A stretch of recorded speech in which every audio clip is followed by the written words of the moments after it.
When I heard about the man who stabbed 11 people on a train in Cambridgeshire recently in the UK, like many, I was shocked. It's horrifying. Senseless violence. People just going about their day caught up in something so awful, so unimaginable.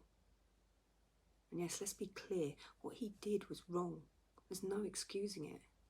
Lives were changed in an instant.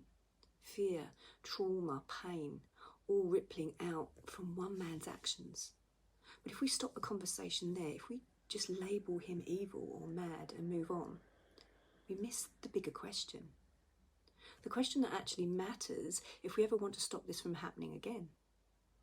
What happened to him? What kind of experience built that kind of a human who can harm others like that without care for the consequences? What kind of society do we live in where someone's inner world can become so twisted, so filled with pain? So much pain and so much rage and numbness that violence feels like the only way to express it. We judge the crime, but we rarely explore the context. We fear the man, but we rarely ask what shaped him. Was it years of abuse?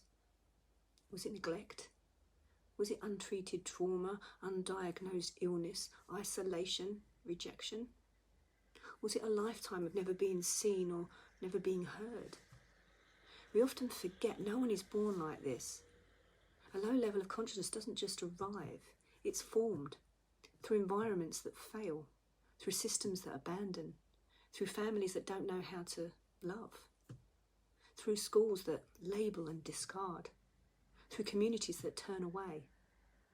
And it's not to excuse the harm, not even close. But unless we understand how the harm was made, we can't stop it from repeating.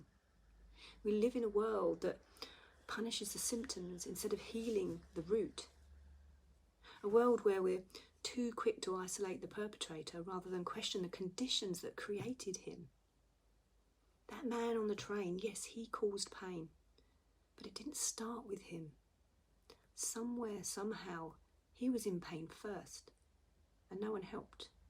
Or maybe no one knew how to. So what do we do with that? We look closer. We stop simplifying people into good and bad. We stop pretending the bad ones are just outliers.